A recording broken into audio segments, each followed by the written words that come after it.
우리 이 시간 우리들에게 주시는 하나님의 말씀은 신약 성경 에베소서 1장 3절에서 제 10절까지의 말씀입니다. 이 계시의 말씀을 봉독할 때 하나님의 음성을 다 함께 들으시기를 바랍니다. 찬송하리로다. 하나님 곧 우리 주 예수 그리스도의 아버지께서 그리스도 안에서 하늘에 속한 모든 신령한 복을 우리에게 주시되 곧 창세전에 그리스도 안에서 우리를 택하사 우리로 사랑 안에서 그 앞에 거룩하고 흠이 없게 하시려고 그 기쁘신 뜻대로 우리를 예정하사 예수 그리스도로 말미암아 자기의 아들들이 되게 하셨으니 이는 그가 사랑하시는 자 안에서 우리에게 거저 주시는 바 그의 은혜 영광을 찬송하게 하려는 것이라.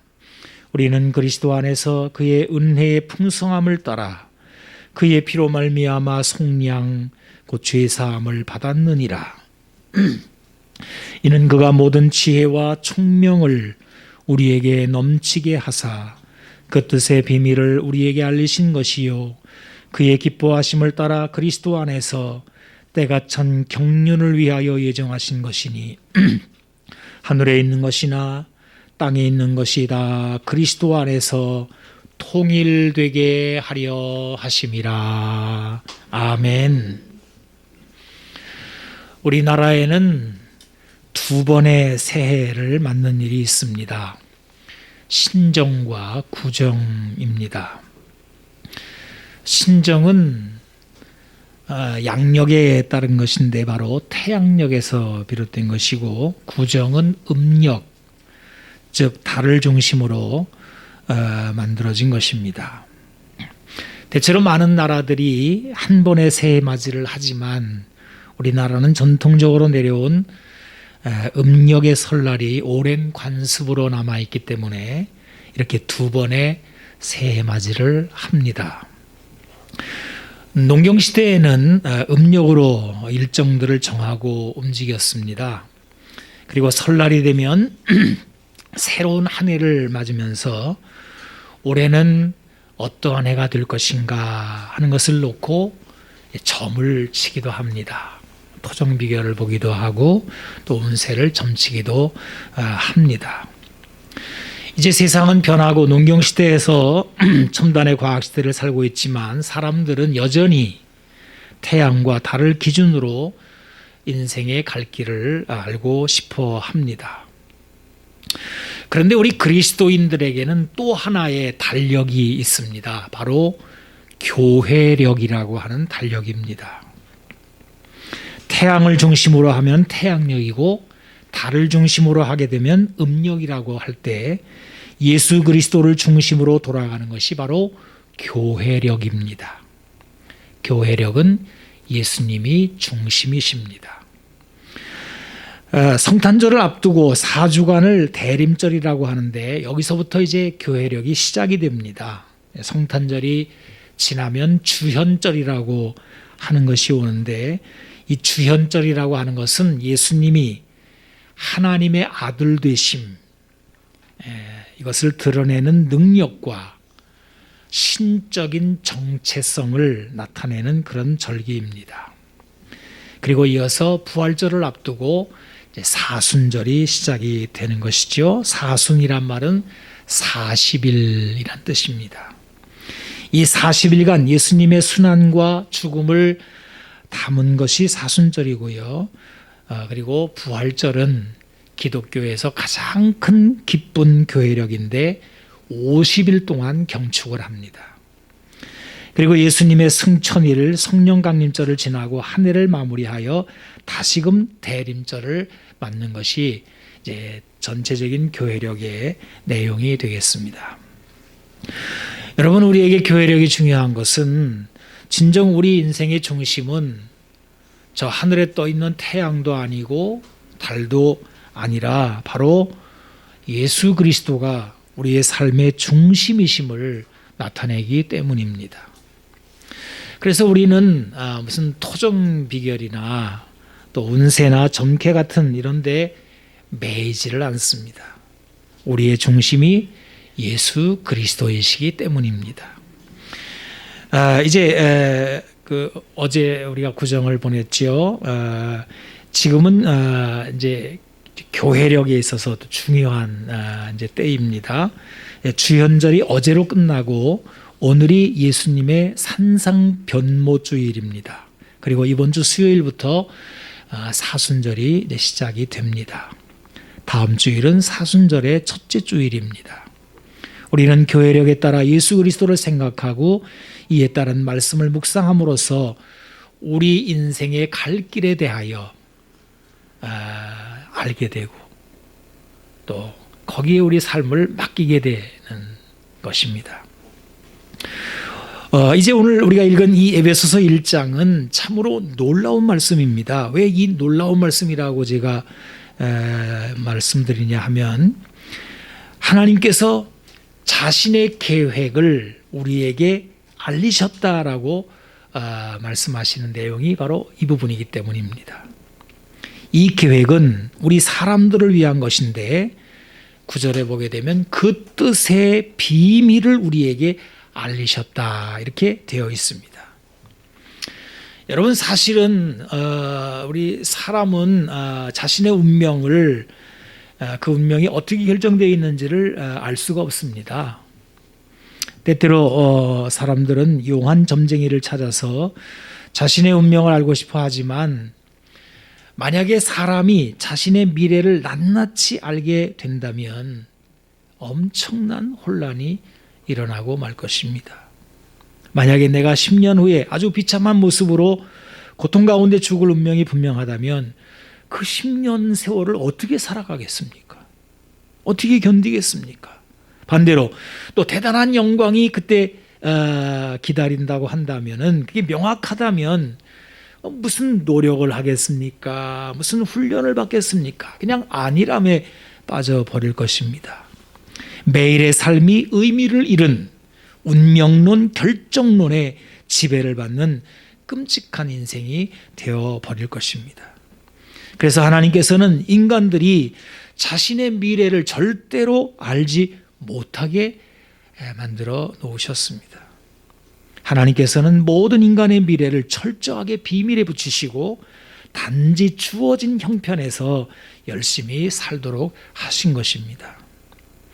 그런데 오늘 우리가 읽은 이 에베소서에서는 놀랍게도 이 세상 누구에게도 공개되지 않은 하나님의 비밀이 바로 예수를 믿는 우리에게 드러내셨다라고 말씀하시는 거예요. 이것은 너무도 엄청난 일이며 위험한 일이기도 합니다. 만약에 이 부분을 우리가 잘못 받아들이거나 또 제대로 이해를 하지 않는다면 엄청난 부작용이 생길지도 모릅니다. 그럼에도 불구하고 하나님께서는 지금까지 우리 인간들에게 절대로 알리지 않으셨던 하나님의 비밀을 드러내셨습니다. 그것은 이 세상에 대한 미래의 운명, 즉 나와 이 세상 전체에 대한 하나님의 뜻이 무엇인가 하는 것입니다. 이쯤에서 솔직히 제 고민을 하나 말씀을 드리고 싶어요. 제가 간간히 설교를 준비하다가 벽에 부딪힐 때가 있거든요. 무슨 벽이냐 하면 바로 하나님이 하시는 일이 너무 크고 광대하여 이게 안 잡히는 거예요. 너무 크니까. 그냥 그래서 벽에 부딪히는 것 같아요. 그냥 바닷물에 풍덩 빠지는 듯 합니다. 감당이 안 되는 거예요. 그래서 이제 이런 탄식을 하죠. 하나님, 오늘 성경에 게시되어 있는 말씀이 너무 크고 깊고 광대해서 제가 감당이 안 됩니다. 이거 어떻게 이걸 담아서 저도 이해를 하고 교인들에게 이걸 전하겠습니까? 이런 이제 고민이 있는 것입니다. 그런데 이제 이 고민은 저 같은 사람만 그 고민을 한 게 아니더라고요.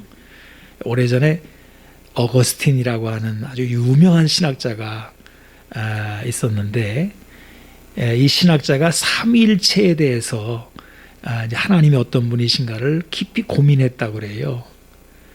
풀리지가 않아요. 너무 어려워요. 그래서 이제 고민에 빠졌는데 하루는 바닷가를 산책하다가 한 어린아이가 바닷가에 그 조개 껍질을 가지고 뭘 놀고 있더래요. 그래가지고 야 뭐하냐 그랬더니 지가요 이 조개 껍질로 바닷물을 다 퍼서 담을 거예요 그러더래. 그래가지고 어거스틴이 거기서 크게 깨달았다는 거 아닙니까? 그렇다. 광대하신 하나님, 천지의 창조주이신 하나님, 인생이 아니신 하나님을 우리가 다 이해하려고 한다는 것은 저 조그만 아이가 조개 껍질로 바닷물을 다 벗어 옮기려고 하는 것 같을 것이다. 이런 일화가 있는 것입니다.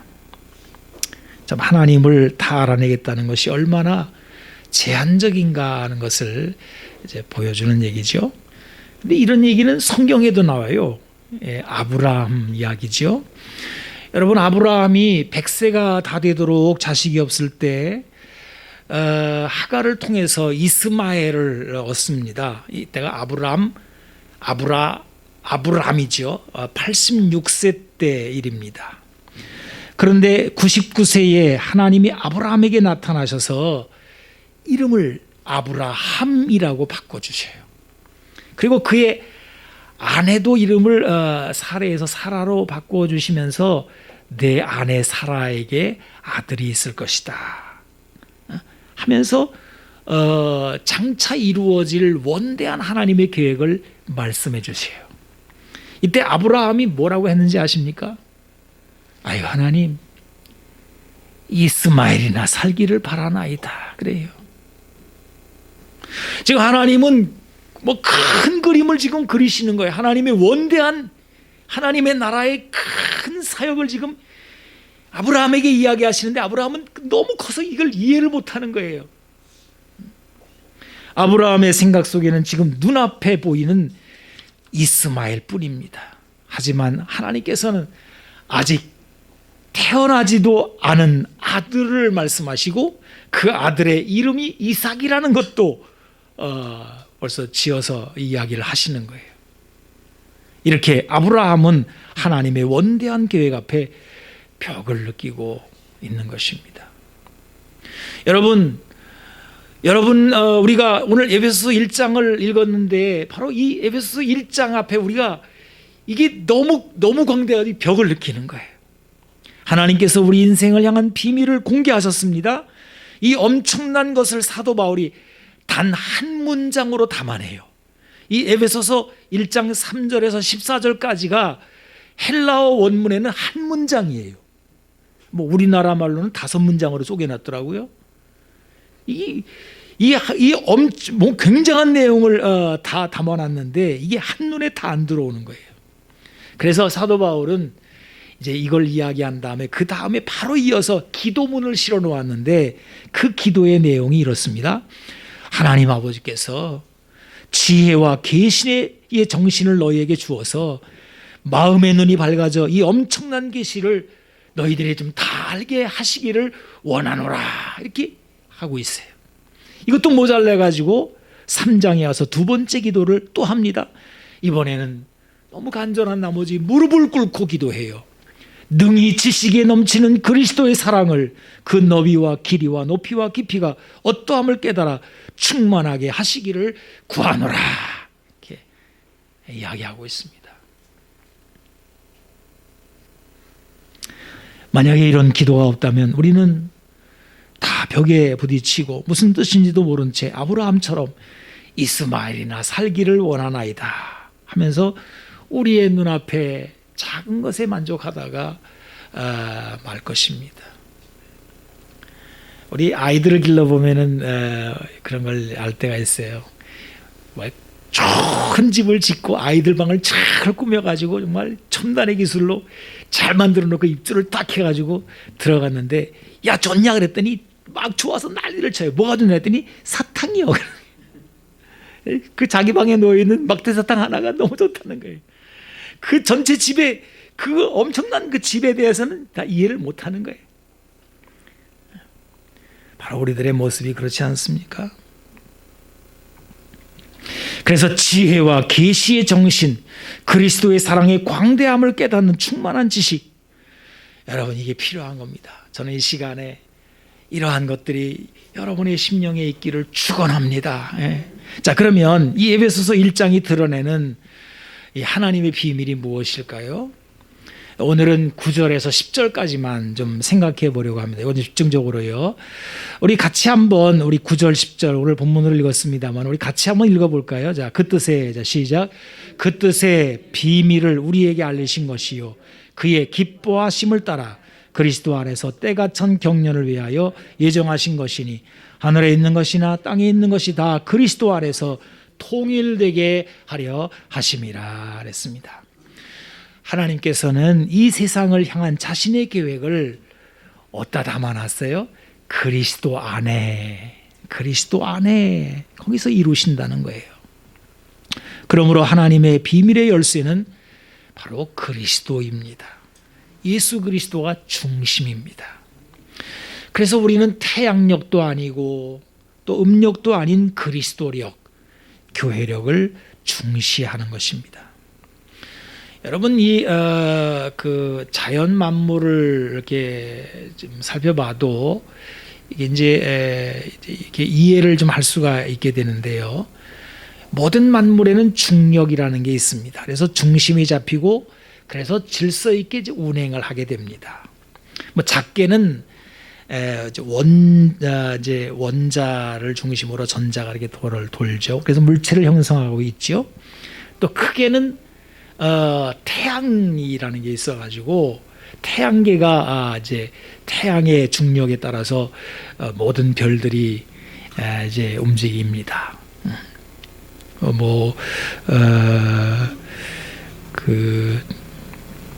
만약에 이런 중력이 사라지거나 중력을 벗어나게 된다면 이제 재앙이 벌어지게 되겠죠. 이 세상 만물은 혼돈으로 멸망하고 말 것입니다. 근데 히브리서가 증언하는 것처럼 모든 세계는 하나님의 말씀으로 지어졌습니다. 보이는 것은 나타난 것으로 말미암아 된 것이 아닙니다. 자, 이 말씀이 무슨 내용이에요? 세상은 원자나 태양 같은 보이는 질서, 중력은 그 자체가 궁극적인 원인은 아니라는 것입니다. 그 배후에 그것을 존재케 하는, 가능하게 하는 뭔가가 있는데 그게 하나님의 말씀이라는 거예요. 그리고 이 말씀에 대하여 요한복음이 선포한 것이 있죠. 요한복음 1장 1절로 3절입니다. 태초에 말씀이 계시니라. 이 말씀이 하나님과 함께 계셨으니 이 말씀은 곧 하나님이시니라. 그가 태초에 하나님과 함께 계셨고 만물이 그로 말미암아 지은 바 되었으니 지은 것이 하나도 그가 없이는 된 것이 없느니라. 자, 여러분, 우리는 이것이 예수 그리스도라는 것을 압니다. 예수님은 말씀이시고 하나님이십니다. 모든 만물은 예수 그리스도로 지어졌습니다. 근데 여기 그로 말미암아라고 하는 이 말이 좀 그게 쉽지가 않다는 거예요. 신학자들은 여기 무슨 뜻이 그리스도로 말미암아 되었다라는 게 무슨 뜻일까 하는 것을 이제 밝히는데 이제 노력을 하고 있는데요. 중심이라는 의미를 이제 이야기를 하는 겁니다. 모든 피조 세계가 그리스도의 통제를 받고 있어 그 중심으로 존재한다는 거예요. 이게 좀 어렵죠? 그러니까 알아듣기 쉽게 제가 이야기하겠습니다. 여러분, 오케스트라라고 하는 게 있어요. 뭐 수많은 악기들, 뭐 바이올린도 뭐 1바이올린, 2바이올린, 뭐 그다음에 또 첼로, 뭐 저쪽에 또 관악기들, 뭐 굉장히 큰 악기들의 모임이 있습니다. 이걸 이제 오케스트라라고 하는데요. 이 오케스트라는 수많은 다양한 악기들과 연주자들의 집합체입니다. 각기 모양도 다르고 소리도 다릅니다. 그런데 만약에 이러한 것들이 모여서 각자 다 자기 소리를 다 내고 만다고 한다면은 아마 커다란 소음 덩어리가 되고 말 겁니다. 그런데 지휘자가 딱 중심에 서가지고요, 오케스트라를 지휘해요. 그 어떤 악기도 제멋대로 소리를 내는 것이 아닙니다. 지휘자의 통제와 지도에 따라서 소리를 내게 돼 있어요. 크게 낼 수도 있고 작게 내기도 합니다. 우리는 이렇게 되어지는 것을 연주라고 합니다. 하모니라고 합니다. 이처럼 온 세상 만물이 제각기 막 자기 막을 드러내고 막 제멋대로 돌아가는 것이 아니라 예수 그리스도의 지휘와 통제에 따라서 존재하고 운행한다는 거예요. 이것이 그리스도로 말미암아라는 것입니다. 여러분, 예수님이 중심이십니다. 그 누구든지 예수님을 만나면 이제 중심이 잡히고 자기 존재가 어떤 의미를 갖는지를 알게 되지만, 그 예수 그리스도를 놓치고 떠나가게 되면 마치 중력을 잃어버리고 떠도는 별처럼 되어버린다는 거예요. 성경에 나오는 저주받고 떠도는 첫 번째 인물이 가인입니다. 여러분, 가인, 아담의 첫째 아들이지요. 가인은 동생을 죽이고 떠돌이 인생이 되어버려요. 목적 없이 방황하는 인생입니다. 왜냐하면 가인은 인생의 중심이 되는 하나님의 말씀을 떠났기 때문입니다. 이제 성경의 끝부분에 가면 유다서라고 하는 아주 작은 책이 있는데, 여기에는 가인과 더불어 저주받은 사람들로 발람과 고라를 언급하면서 이렇게 기록하고 있습니다. 유다서 11절로 13절까지입니다. 화 있을진저 이 사람들이여 가인의 길로 행하였으며 삭슬 위하여 발람의 어그러진 길로 몰려갔으며 고라의 패역을 따라 멸망을 받았도다. 그들은 기탄 없이 너희와 함께 먹으니 너희의 천의 암초요 자기 몸만 기르는 목자요 바람에 불려가는 물 없는 구름이요 죽고 또 죽어 뿌리까지 뽑힌 열매 없는 가을나무요 자기 수치의 거품을 뿜는 바다의 거친 물결이요 영원히 예비된 캄캄한 흑암으로 돌아갈 유리하는 별이라. 흑암으로 돌아갈 유리하는 별. 이것이 바로 만물의 중심이신 그리스도를 떠난 저주받은 자들의 모습입니다. 여러분, 한번 생각해 보십시오. 지휘자 없는 오케스트라에서 제멋대로 연주를 해대는 그 소음을, 그리고 별의 중력을 벗어나 흑암을 떠도는 별의 모습을, 이런 표현들은 하나님을 등지고 사는 인생들에 대한 표현들입니다. 이거보다 더 저주받은 인생은 없습니다. 이것이 바로 그리스도를 떠난 상태에서 오는 저주입니다. 여러분, 예수 그리스도가 내 인생의 중심이십니다. 나의 삶을 조화롭게 연주하실 분이 예수님이십니다. 나로 하여금 흑암을 떠도는 방황하는 인생에서 건져내어 찬란한 태양빛을 중심으로 돌아 온갖 생명으로 충만한 지구와 같은 풍성한 삶으로 인도하시는 분이 바로 예수 그리스도이시란 말이에요. 누구든지 예수님이 중심에 계시면 그는 무질서에서 질서로 나오게 됩니다. 오래전에 공부한 성경 공부 교재 중에 그런 것이 있었어요. 그 이제 그림을 그리죠. 동그라미를 그려놓고 이게 사람의 마음을 이제 나타내는 것인데, 그 한가운데 의자가 하나 이렇게 있습니다.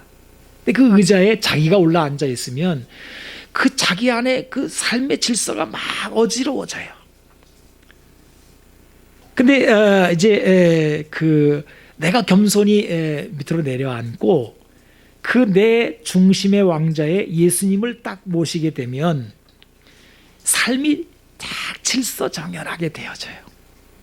이 내면의 질서가 잡힐 때 우리의 외면의 삶들도 하나씩 안정을 찾게 되고, 소위 말해서 운명에 휘둘리질 않게 돼요. 여러분, 물어봅니다. 지금 내 인생의 왕좌에 누가 앉아 있습니까? 내가 주인이죠. 이게 지금 21세기 현대의 가장 큰 문제거든요. 다 다들 물어보세요. 애들한테도 물어보고 다 학교 교육을 다 그렇게 받았어요. 누가 중심이냐? 내가 중심이죠. 세상이 혼돈과 질서, 떠도는 유리하는 별들처럼 돼버려요. 다 가인처럼 안정을 찾지 못하고, 그러니까 결국 어디로 가냐면 점집으로 가게 되고 운명을 찾아가게 되고 뭔지를 몰라서 쩔쩔쩔쩔 매요. 내가 누군지도 몰라요. 아니, 자기가 중심이라며. 근데 왜 나는 내가 누군지도 모른다는 말을 하는 거예요? 이게 바로 혼돈입니다. 여러분, 여러분의 내면의 질서에 중심에 계신 예수님이, 항상 예수님이 내 마음의 중심의 왕자에 계시는지를 점검하셔야 됩니다. 교회 다닌다고 자동으로 되는 건 아니에요. 나도 모르게 내가 딱 왕자에 앉아가지고 내 멋대로 막 연주를 하려고 그래요. 근데 그럴 때마다 내가 선택을 해야 되죠. 주님, 또 내가 난리를 쳤군요. 다시 내가 겸손히 주님에 또 내려옵니다. 주님이 나를 연주해 주세요. 나 혼자 연주가 아니죠. 다른 사람도, 내 가정에, 교회에, 이 공동체 같이 연주를 해야 되니까 내가 하고 싶은 말이 막 굴뚝같이 올라와도 여기서 소리 지르면 안 돼. 내가 여기서 지금 짜잔 하고 연주하면 연주 다 망치는 거야. 여기서 다 맞춰야지. 다른 사람의 악기의 소리를 들어보면서 지휘자가 뭐라고 연주하는지 그걸 같이 맞춰야 되는 거야. 이렇게 중심의 주님을 지휘자로 생각하고 내 인생을 연주해 나가야 되는 거예요. 고든 맥도날드라는 사람이 유명한 벌써 고전이 됐습니다. 내면 세계의 질서와 영적 성장, 이런 책이 있는데 바로 이 부분을 이제 다뤘죠. 여기서 그는 이렇게 말을 합니다. 나의 내면 세계를 질서 정연한 상태라고 할 수 있다면 그것은 내가 이러한 질서 상태를 지키기로 매일같이 선택하고 있기 때문이다. 뭘 선택해요? 내가 내 왕자의 주인이 아니라 내 인생의 주님은, 내 중심은 예수님이시라는 거예요. 그거를 매일같이 내가 선택을 하고 그분 앞에 순종하고 따라 나간다는 것입니다. 자, 이제 오늘 본문에는 통일이라는 단어가 나오는데요. 이제 10절이죠. 10절을 한번 보십시오. 하늘에 있는 것이나 땅에 있는 것이다 그리스도 안에서 통일되게 하려 하심이라 그랬어요. 우리 말로 이 통일이라고 되어 있습니다만은 이제 이 단어는 이 헬라어 길더라고요. 아나케 팔라이오 오마이리, 단어가 좀 긴데 이 단어는 성경에 딱 2번 나오는 아주 희귀한 단어입니다. 이 뜻이 뭐냐 하면은 우리말로는 통일이라고 번역됐습니다만 뜻이 뭐냐 하면 이 몸이 머리의 전체적인 지배를 받아서 복종한다, 이런 뜻이에요. 여러분, 우리가 알다시피 예수님이 교회의 머리이시고 교회는 그의 몸입니다. 머리와 몸은 연결되어서 전체적으로 통일을 이루고 있어요. 어쩌다 이제 병이 들면 몸에 마비가 와서 머리가 명령을 해도 몸이 움직이지 않는 경우가 생기죠. 이거를 무슨 병이라고 그러냐면 중풍병이라고 합니다. 생각해 보십시오. 여러분, 머리가 명령을 하는데 신경이 다 망가져가지고 팔이 안 올라가요. 한쪽이 다 마비가 됐어요. 얼마나 무서운 일입니까? 이 사람의 몸은요, 철저하게 머리의 지배를 받습니다. 이 몸이 여러분, 이 몸은 그야말로 백체를 이루지 않습니까? 별별 게 다 있어요. 심장도 있고 간도 있고 얼굴에는 눈도 있고 그다음에 입도 있습니다. 다들 몸에 있는 몸들이 다 자기가 잘났대. 다 내가 제일이라는 거예요. 근데 여러분, 머리가 없으면요, 각자 다 잘난 그 몸의 지체들이 다 무용지물인 거예요. 얼마 전에 그 과학적 실험을 하는 것을 이제 보았는데, 여러분, 음식을 먹을 때 맛을 어디로 느낍니까? 입으로 느끼는 것 같죠? 천만의 말씀입니다. 뇌에서 느끼는 거래요. 음식물을 씹을 때 냄새 분자로 만들어져서 후각을 관장하는 뇌에 닿을 때 비로소 맛을 느낀다고 합니다. 머리가 없으면은 입도 지가 무슨 뭘 먹어도 뭔지를 모르는 거예요. 이뿐만이 아니라 혹시 내 몸에 간땡이가 부어가지고 배 밖으로 나왔다고 합시다. 야, 그리고 이런 말을 한다고 합시다. 몸이 100냥이면 내가 99냥이야 라고 한다고 해도 이 간조차도 머리가 없으면 무용지물인 거예요. 모든 것이 머리로 인하여 지배를 받습니다. 이 세상에 여러분 보십시오. 잘났다는 것이 얼마나 많습니까? 영웅도 많고 뭐 위대한 것도 많고 내노라 하는 것들도 많습니다. 사상가들도 많고요. 하지만 예수 그리스도와 통일되지 않은 모든 존재들은 그 의미가 없습니다. 이제 하나님께서는 저 하늘에서도 그리고 이 땅에서도 모든 만물을 그리스도 안에서 통일되게 하려 하십니다.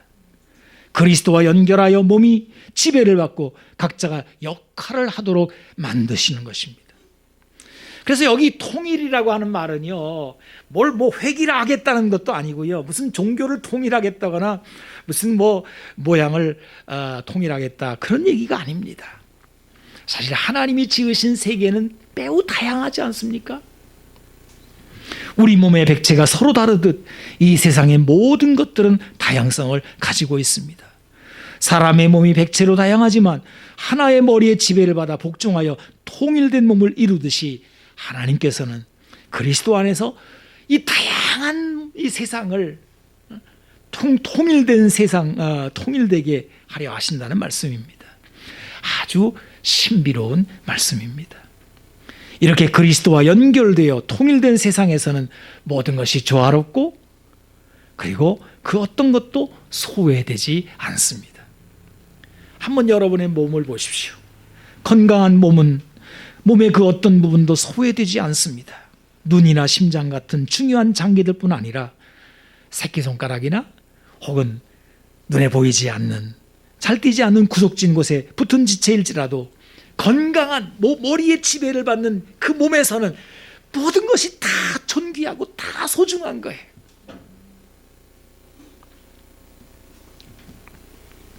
그리고 기능을 합니다. 이것은 몸의 모든 백체가 하나같이 머리에 직접 다 연결되어 있기 때문입니다.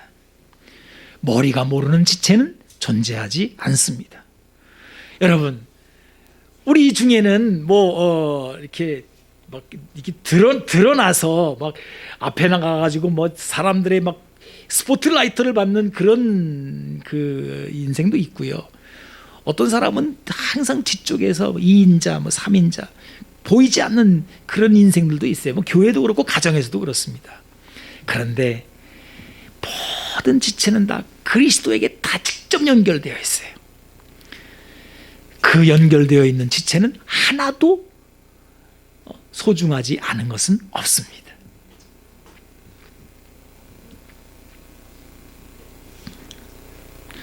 우리는 예수 그리스도 안에서 한 몸입니다. 이 세상에 덜 귀한 것도 없고 더 귀한 것도 없습니다. 하나님은 그 원하시는 대로 지체를 각각 몸에 두셨을 뿐입니다. 하나님이 몸을 고르게 하여 부족한 지체에게 귀중함을 더하셨고 여러 지체가 서로 같이 돌아보게 하셨다 하는 겁니다. 그리하여 몸에 덜 귀히 여기는 그것들을 더욱 귀한 것들로 입히고 아름답지 못한 지체는 더욱 아름다운 것을 얻게 하셨다라고 고린도전서 12장에 이야기하고 있습니다. 이 모든 것이 머리 되시는 예수 그리스도 안에서 이루어지는 일입니다. 하나님이 이 세상을 그렇게 만들어 가시고 있는 중이라는 거예요. 우리는 이것을 하나님의 나라라고 합니다. 여러분, 그러므로 중요한 것은 어떤 지체냐에 달려있는 것이 아닙니다. 내가 부자냐, 내가 가난한 사람이냐, 내가 목사냐, 아니면 무슨 교회에서 이름도 없는 사람이냐, 이런 게 중요한 게 아니에요. 그 각자 지체가 머리에 지배를 받고 있느냐 아니냐, 이게 제일 중요하다는 것입니다. 아까도 말씀드렸습니다마는 크게 고장난 걸 우리는 중풍병이라고 그래요. 마태복음 9장을 보게 되면 중풍병자 한 사람이 침상에 누워 있습니다.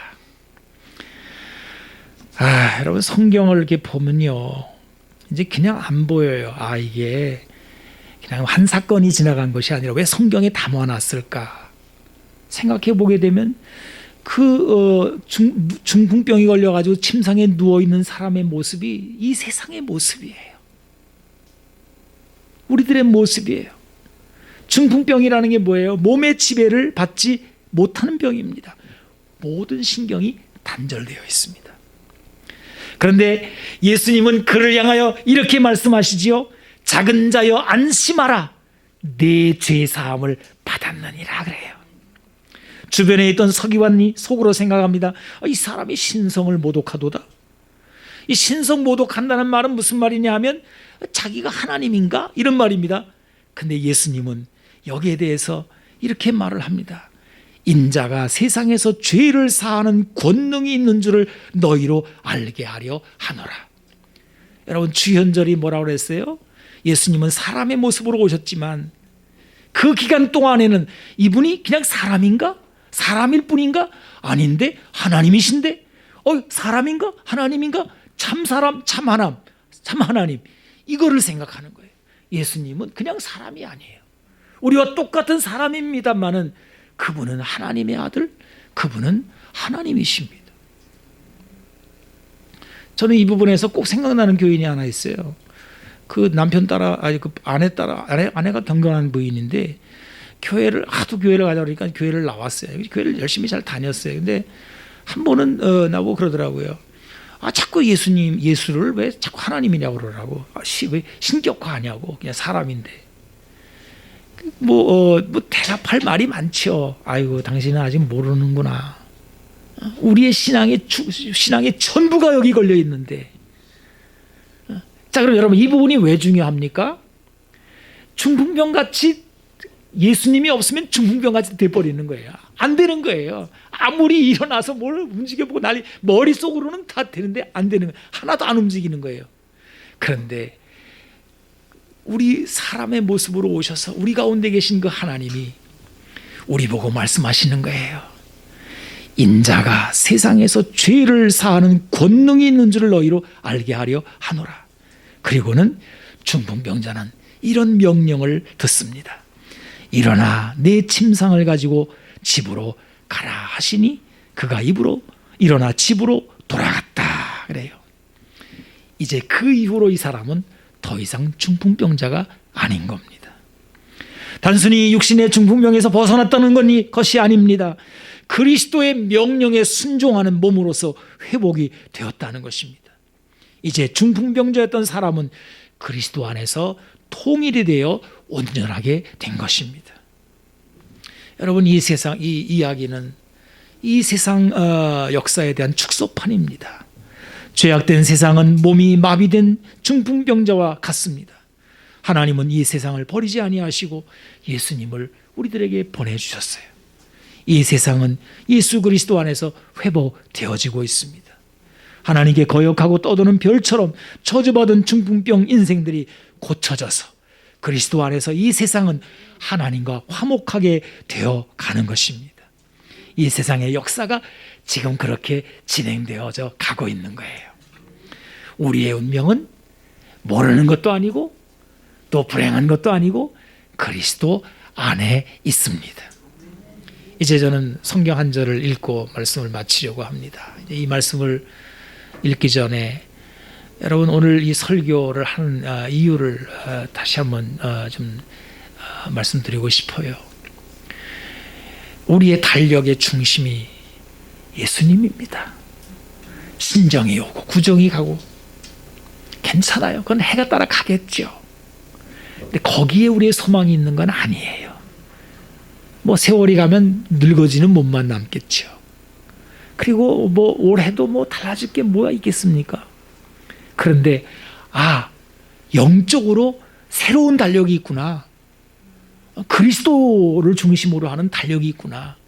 근데 그분이 이 세상에 오셔서 탄생하시고 죽음을 이기시고 부활하신 그 1년 동안의 그 순환되는 그 1년의 달력이 우리가 더 관심을 가져야 되는 그런 달력이구나라는 것을 알게 되는 것이죠. 오늘 그리고 이제 사순절의 달력에 이제 이번 주부터 들어가는 거예요. 그러니까 여러분 솔직히 말하면요, 구정이 올 때 구정이 얼마나 난리를 칩니까? 뭐 움직이지도 못하면서 구정을 어떻게 보낼 것인가? 뭐 며칠을 쉬니까. 그런데 사순절이 오면 왔나? 뭔가 이렇게 할 수 있거든요. 아닙니다.